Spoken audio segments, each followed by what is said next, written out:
Hello everyone, this is part 12 of What If Naruto Got Lost During His Training TS, and I hope you guys enjoy this video and to like, to subscribe, to share, and check out the playlist, to see more comment down below. Now let's start the intro. They call me a god. They call me a god. They call me a god. Join my membership, the perks are great. It's in the description. Be sure to like and subscribe, it gives me more motivation. Enjoy. Exactly 1 year had passed since Naruto left Konohagakure no Sato. It had also been more or less 8 months since he had been dropped into a coma. Sure, training had gone smoothly, but waking up having a library worth of knowledge, and then some, kinda made his brain feel like mush for the first second or two. His muscles and bones all felt like jelly from disuse. He was taught everything about almost everything, most importantly about his Kage Bushin, but for some reason it wasn't only the memories or the knowledge that he got from them, it was everything else. It was as if he had trained for centuries with a body with limitless potential. Time to move on to his next lesson. Whereas the first lesson was gaining knowledge, the next lesson would be application. Kyonshi had informed one of the clones about lesson number 2, just not what it entailed. So getting out of his infirmary bed, Naruto got dressed in his new outfit, the one his old one transformed into during the unlocking of his other power sources. Having lost Token to an unorthodox extraction, Naruto had lost one of his power sources, but at the same time this enabled him to gain 2 or even 3 more, sort of. One was the addition of magic into his arsenal, the second one the power of creation, so to speak, at his fingertips, sort of. The third power was the military might that he had accumulated or gained. He was a literal one-man army, with almost everything an army or a country would need. The only thing missing were other living people. After leaving the infirmary, Naruto went straight to the mess hall to have a much-needed food break. Living off of liquids does wonders to one's stomach and stuff, nothing to taste, it just goes whip into the stomach or the bloodstream. Naruto desperately needed to get some grub, his tongue badly needed exercise. Once in it, he sat down at the table that his friends were eating at. Hyakume was wearing a black shirt, pants, and shoes, all of which contained his 98 eyes, the other 2 were on his face. Boruto was wearing his laborer's uniform, which was a grey shirt and brown shorts. He wore a pair of straw sandals. Token was not in full fox form, he opted to eat in his human form, which suffice to say was stunningly beautiful for a male. He was a prime example of a Bishinen. He had red hair and red eyes. He wore a white collared shirt and blue cargo pants. When the 3 men saw him, they greeted him and asked him how his training went. He replied by saying that phase 1 was complete. He got loads of info and experience shoved into his brain and body. Token joked about his lack of experience with the opposite S, and further added that most of the blonde's friends seemed to be guys. It wasn't Naruto's fault that he still didn't feel the urges. Although his mind wasn't as pure as it once was, there was just no time to go off courting, or just hanging out with girls. The Sakura-chan bit was just a phase. Being away from her had changed things, seeing Token in human form had changed things. He wasn't gay or anything, Token was just that beautiful.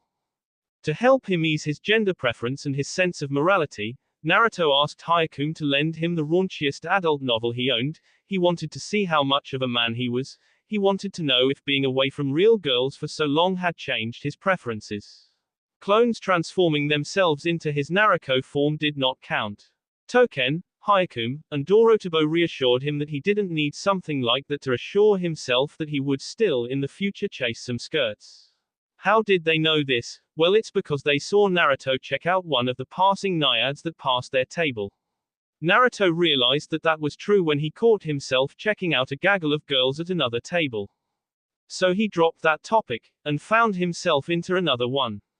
This time revolving around training phase 2 or lesson 2, depending on who was talking. Naruto still had no clue what his second year's worth of training would hold. Token seemed to have an idea, Hyakume kinda knew, and Boruto saw the hourglass doing some acrobatics, at least that's what they told him. Leaving Naruto grasping status as to what his training would entail. Hyakume updated him on the goings-ons of one of his adventure quests, and Naruto found the things Hyakume's questers kept finding themselves in. For some reason, some of the things took hold of some uncounted memory that didn't exist. They were probably somehow linked to the stories, but Zombie Sensei probably thought that he didn't need some useless stuff to clutter his brain. After perusing the menu for what to eat for his first breakfast, lunch, and dinner in a long time, Naruto opted to go with one order of food of the god, which turned out to be oatmeals, one order of food of the milestorm, which was actually rabbit ramen, and one order of 28 inches worth of anchovy pizza. Naruto's three friends helped him finish the pizza. Kyonchi passed by the table and grabbed AS before vanishing off to his office. After saying their temporary farewells, Naruto skipped his way to Kyonchi's little office for the start of lesson number 2. Kyonchi was in his office eating SS of pizza left and right. He hadn't had AS for more than 5 millennia, and Naruto's anchovy pizza S got him to go into craving mode. He was like those pregnant women who crave for weird things, so Kyonchi craved for pizza. The pizza was nothing out of the ordinary, it was the toppings that were. That was the sight that greeted Naruto as he entered the office. There were boxes and crates and whatnot of pizza lying around the place. The chairs had been replaced with pizza boxes, the table was oozing with cheese. The whole place could be likened to a palace of pizza, or a shrine to the enlightened one in charge of pizza creation. So instead of taking the offered seat, he stood in front of Kyonchi's cheese-oozing desk. So, lesson number 2. Naruto asked, hoping that the talk that lay ahead would distract him from the pizza-covered and filled office.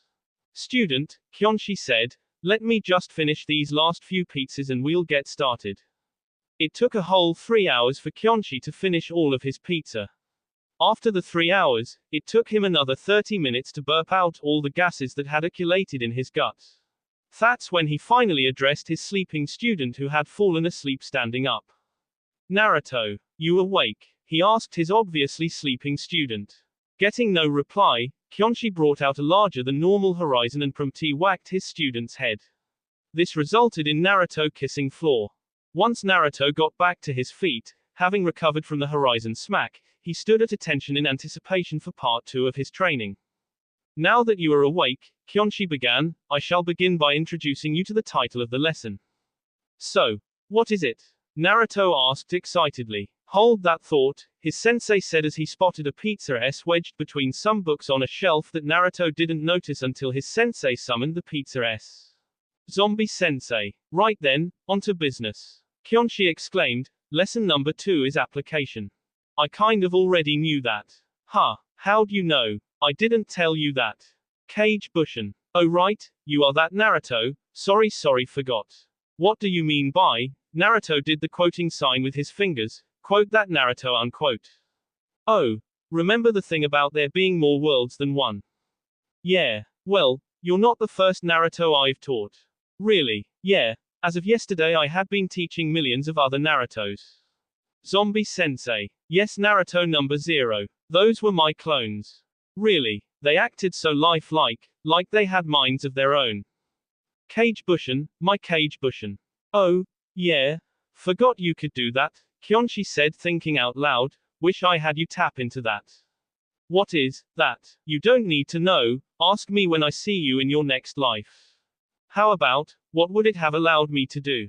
Drop into a comatose state that would last for 3 years, while allowing you to create roughly 758,472,891,320,007 and one of those lovely clones of yours. Quote. Naruto was shocked into disbelief. Is that it? Nope. The last part is that after being in a coma for 3 years your body would have SD, seeing as your mind would have been unable to handle the strain of that many other yous. Also you are not an enlightened one, the age of creation for those guys was over eons ago, that and no one, none of those stuck-up know-it-alls would allow someone like you to become the enlightened one handling ramen. Frankly I am disgusted by the mere thought that anyone, especially you would consider being a higher being with the sole purpose of governing ramen. You're just saying that cause you hate the stuff. Yes. What does that have to do with the lesson? Absolutely nothing. Oh. Okay. Now going back to the lesson, Kyonchi returned to his lecture, I seem to have fog. Application, Naruto interrupted and supplied. Right. Application. For this year, you, Kyonchi pointed his yellow foam finger, which he placed on his pointer fingertip taken from who knows where, at Naruto, will be applying all your gathered knowledge. How exactly am I to do that? Naruto asked, I got a world's worth of knowledge that somehow got crammed into my head and more. How am I going to reply that? Well, I was going to have you shake things up a little some. Kyonshi counted using his fingers and toes. Some, yes, that would do it, he thought out loud after counting, a little more than 1,000 years ago. What? Naruto was shocked. Shake things up a little. 1,000 years ago. Was this animated corpse kidding? Were the kinds of thoughts that popped up in Naruto's head. What about causing paradoxes, anomalies in time, changing the flow, causing my history to change, deleting my character from the game you call life? Ha, ha, ha. What about all those things that could, would, and should happen? Naruto hastily asked. I am Tuko Kyonshi, he said, through you and your ancestors I have adopted your world. The flow of time is at my command. Now, just listen. Capiche? Hi, sensei, Naruto answered in a somewhat defeated tone. I'm going to send you, and those 3 friends of yours slightly more than 1,000 years into the past, into parts of elemental that are mostly unknown to or mostly unheard of or whatever by most of the presently existing countries and people that you and that L-Ed sensei of yours and then some. He's a super L actually, Naruto stated matter-of-factly.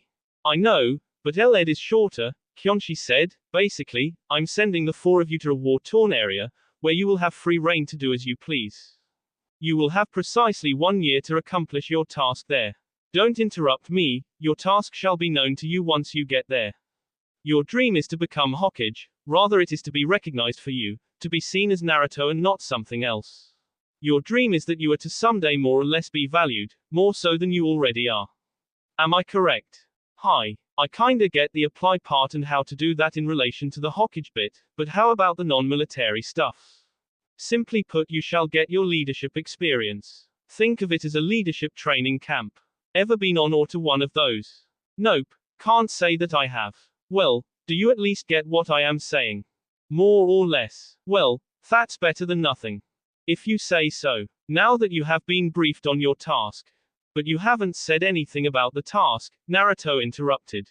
I have, now shush, Kyonshi said. As I was saying before I was so Naruto-ly interrupted, I'm going to grab that little percent of my world that you have converted into more or less your own, and I'm going to dump it into a pocket dimension for you to use as your base of operations.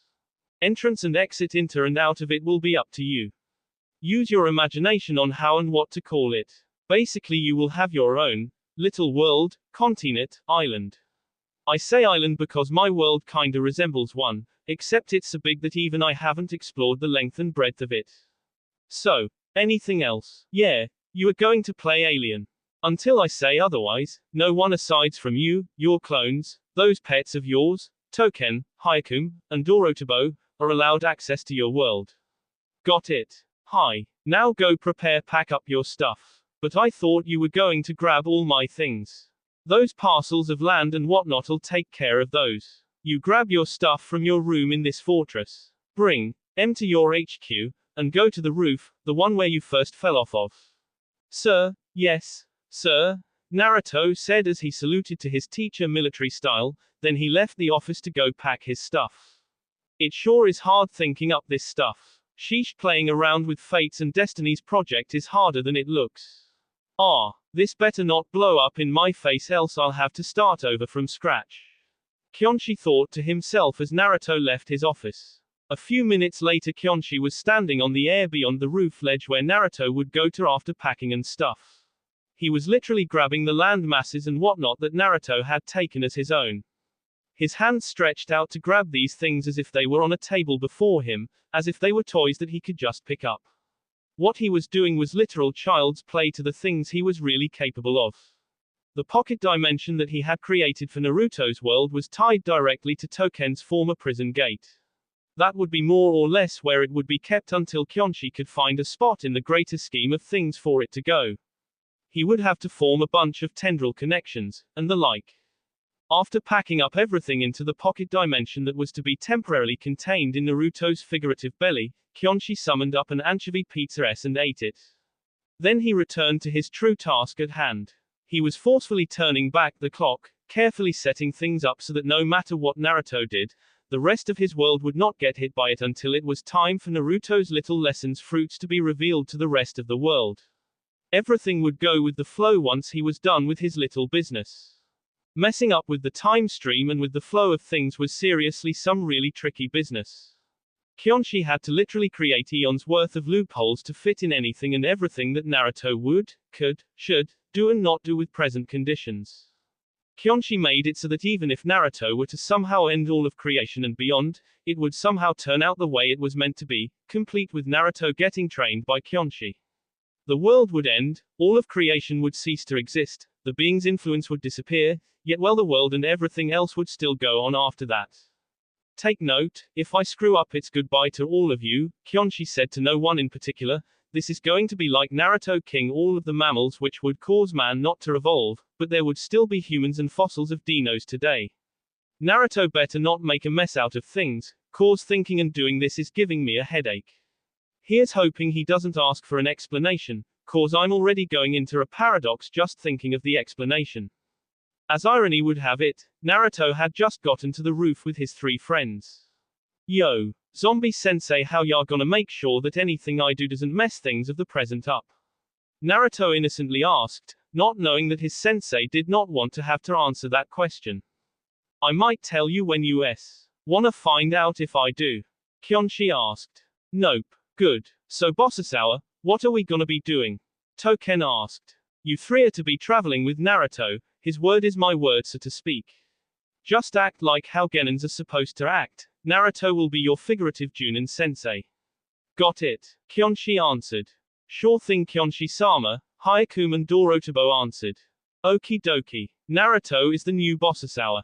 Gotcha. Yep. Yup. Have you been watching Dinner Sources again? Kyonshi asked. Whoops. Hey, sorry Kyonshi-sama. Pair up you 4. Token, I authorize you to inform Naruto how to travel from his world to this one, Kyonshi said. Sure thing sensei. Now I want all 4 of you to dance the waltz. You stop when you hear me say stop. When I say stop, the year begins. Got it? Instead of answering with words, the quartet paired up and started to awkwardly dance the waltz. More passion. Kyonshi shouted. More grace, he would add. Watch your steps, would be heard by the 4. Don't trip now. Almost there. Stop. They heard Kyonshi shout, but when they looked around he was not there with them. Naruto and friends found themselves standing in a barren wasteland. The land was devoid of life. Naruto, using his ability to gather nature chakra, was unable to sense any other living thing for miles around aside from himself and his 3 companions. Naruto was not the only one to notice this. Token, being one with nature himself, felt something that Naruto was unable to notice. The land had been soaked in blood. It was as if it had rained blood on this patch of earth for days on end. Probably the flood of that crimson liquid only ended a few days prior to their arrival. Hyakume's eyes shot out of his cloak, all 98 of them spread out in search of anything that could clue them in on where they were, and what had happened for life to have simply stopped existing in the place. Dorotobo, being an agriculturist of sorts, was very familiar with the earth. Life was supposed to be born of the earth, but the corrupted land that they were standing on would not be able to sustain life, and to created life would be nearly impossible for the next millennia or more. Well, I guess this would be the best place to set up our base of operations, Naruto announced. I agree, it's not like anyone will bother us here, Token said while in his human form. But how would we survive here? The land is not suitable for life, Dorotobo said. There really isn't anything around us, it is the ideal place to set up base. My eyes see nothing but wasteland, Hyakume said. Naruto held out his hand. The blood that had seeped into the soil rose out of the ground and flew through the air and formed a ball of blood in his hand. Using his telekinetic skills, Naruto used the collected blood and drew seals upon seals on the ground with it as ink. Whenever he needed more, he just focused his mind on collecting more. There was an abundance of it anyway. While doing this, Naruto had his 3 companions travel together to see how big the wasteland was. He needed to know how much ground was more or less theirs to do with as they please. So they did as they were told. After using up all the blood in his immediate area, Naruto channeled a mix of chakra and magic into the blood-drawn seals to activate them. Instantly the seals rose out of the ground and started to pile up on one another. They formed a tower of blood seals that were fueled by the chakra and moved there by the magic. After a few seconds the seals came together and formed a solid tower of blood. Placing a palm on the pillar of blood, Naruto imagined that the pillar was duplicated in the center of his world. Then he imagined that the pillar started to divide or split from the middle and separate into two pillars. Then from the twin pillars an arch formed from them and connected the two pillars. When this use of his imagination was done, the images that formed in his mind happened in the real world, just as he had imagined it. There stood before him an arch, a portal. He knew that in his world there was another one identical to the one before him. They would serve as the doorway between worlds. The portals were constructed, all that Naruto needed to do was to connect the two. Mere imagination would not be able to power these things up, more complex things were in order. So once again Naruto used his telekinetic ability to gather up the blood that he could now sense was still in the earth around him. After gathering the blood, he started drawing seals and runes in the space between the two pillars and the arch and the ground. By now some force had made the blood archway crystal. Once the process of drawing seals had finished, Naruto set them alight with magic and chakra. The doorway that connected the two worlds was almost complete. The only thing that needed to be done was to add the keyhole and the key. These two things were the easiest parts of Naruto's on-the-spot made-up plan. For the keyhole, well, the portal itself was the keyhole. For the key, Naruto formed the ram seal to gather up some chakra. When he gathered enough for 100 normal cage bushin, he grasped this power and molded it into the shape of a key. Then he gathered up a fraction of his magic and infused it into the chakra key to give it a more solid form. Lastly, he imagined the chakra magic key to gain a silver coat which would keep the two elements melded together. With that done, Naruto had his portal and key all in working condition. He needed a physical base of operations. So using his link to his clones, he ordered them to prepare the tools and materials that would be needed to construct a formidable base. One that he would be able to attack and defend from. He needed something that would be able to withstand a full-on frontal attack from 10 sandfish. Once the supplies had been prepared, Naruto opened the gate, as he now called it. Out of the gate walked his clones. Behind them were cartloads of supplies, materials, and tools. Behind and between these carts were some of the onegumo, aka the giant spiders, and the giant scorpions.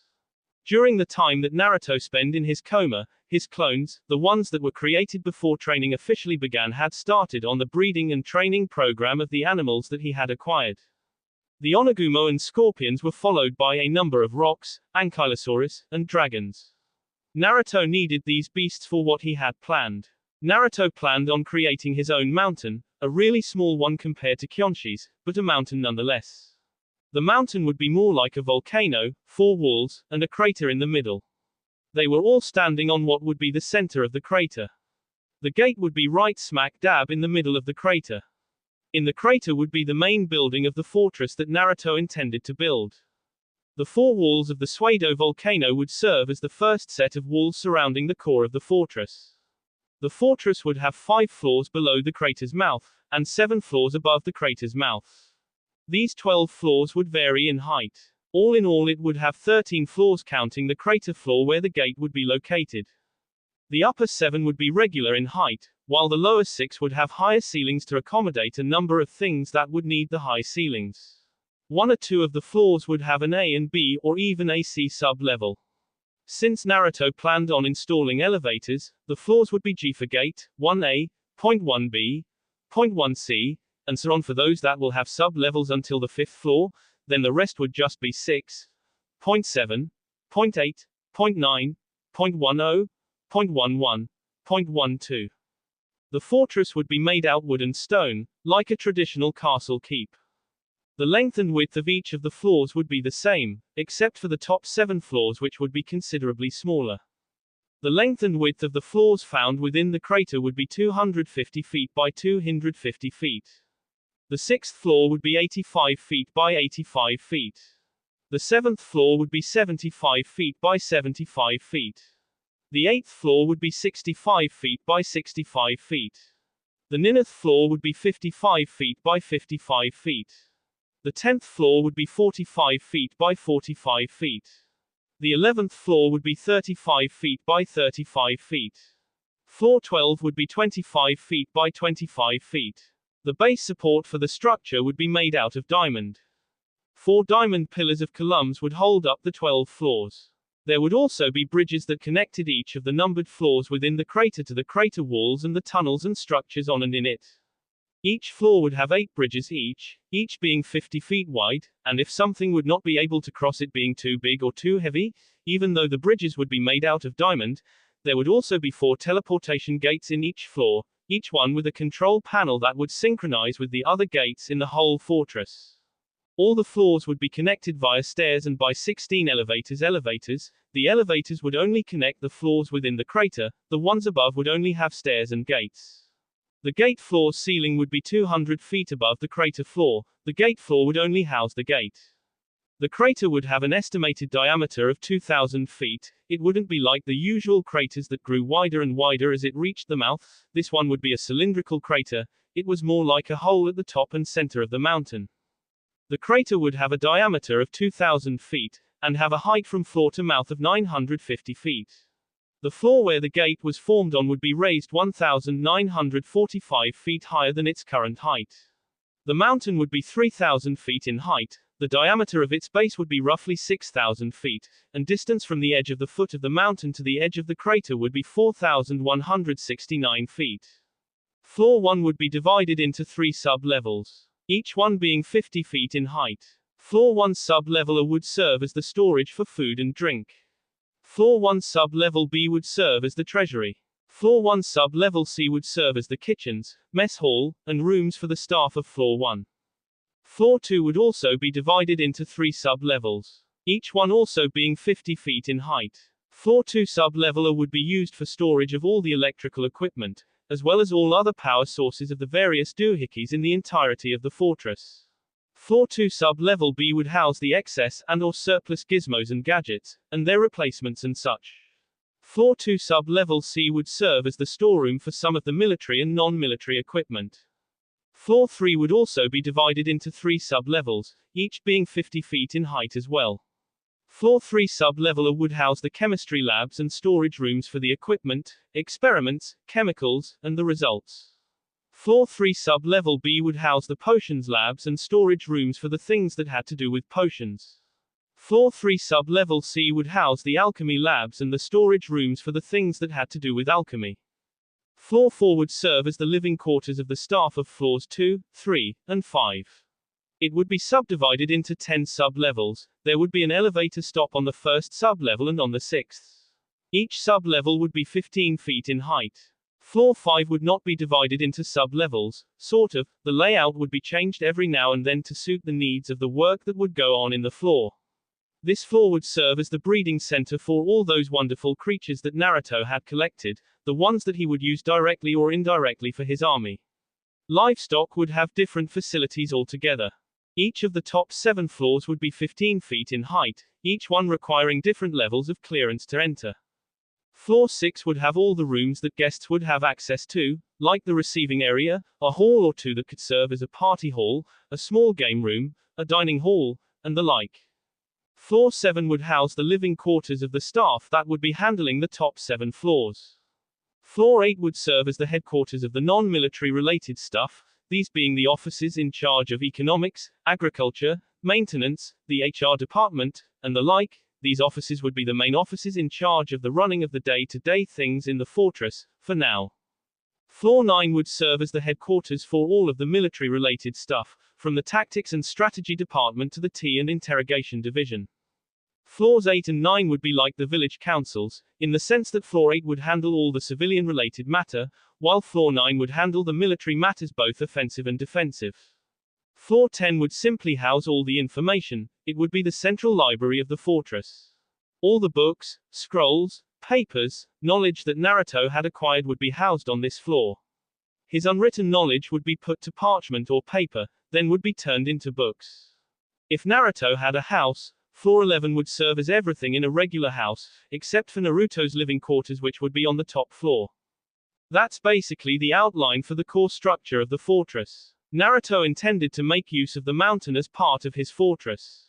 Normally, a fortress is situated on a mountain or hill or wherever for a strategic purpose. Naruto did not plan on having the mountain be just a defensive wall for his keep, he intended to drill tunnels and caverns into and in the mountain. The inside of the mountain would later resemble an anthill.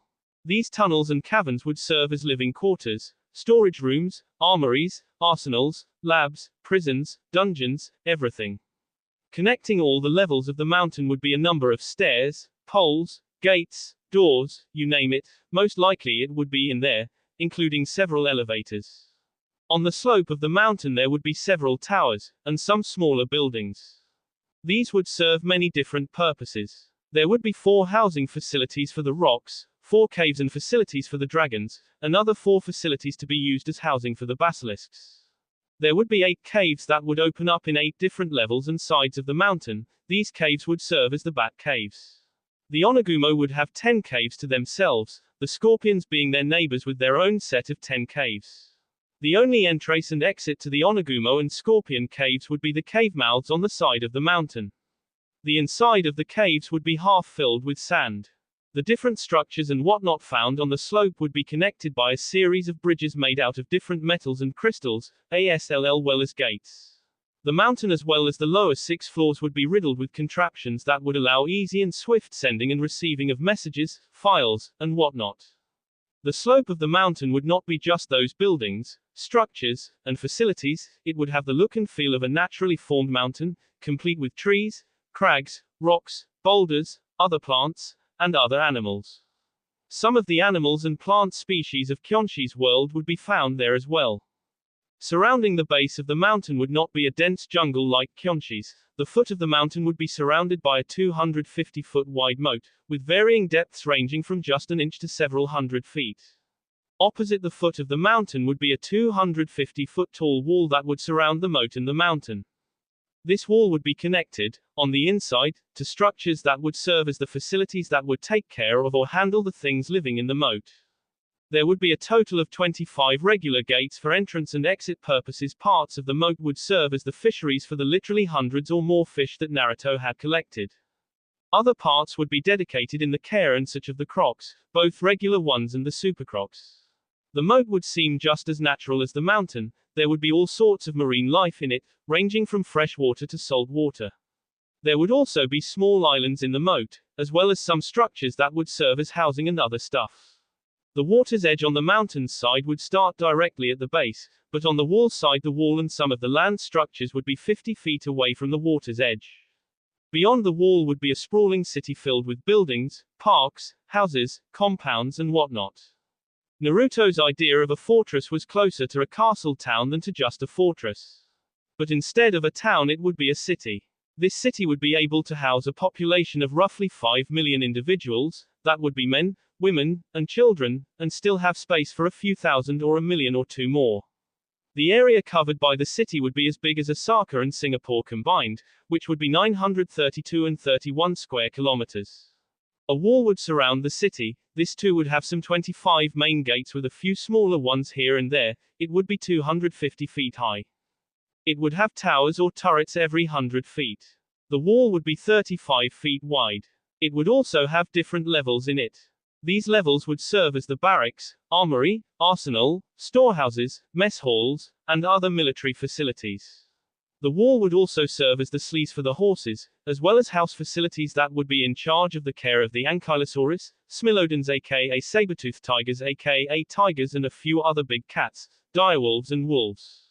The wall would be so wide since on top of it, aside from human patrols, there would be catapults, trebuchets, and ballistas. There would be an open space that would be used as a staging area for offensive and defensive battles as well as to be used for training exercises. This space would surround the wall that surrounded the city. It would be 150 feet wide. Where the space ended would be another wall. This wall would be shorter than its counterpart, shorter by 50 feet. But it would be just as wide, but it would only have 2-3 levels, the ground level, mid-level, and the top of the wall. There would also be towers and turrets along the wall, but they would be constructed in places that would not hinder the towers, turrets, and siege weapons behind them. This wall would also have catapults, trebuchets, and ballistas on it. Beyond this wall would be quicksand. The only space that would not be covered by this gunk would be the roads that people and whatnot would pass on. Aside from the quicksand there would also be a number of antlion pits spread out. The mid-level of the wall would have rope bridges that would connect the wall before this defense and the wall after this defense. That will be all for this video. Be sure to like, subscribe, share, and comment down below for more videos. Goodbye.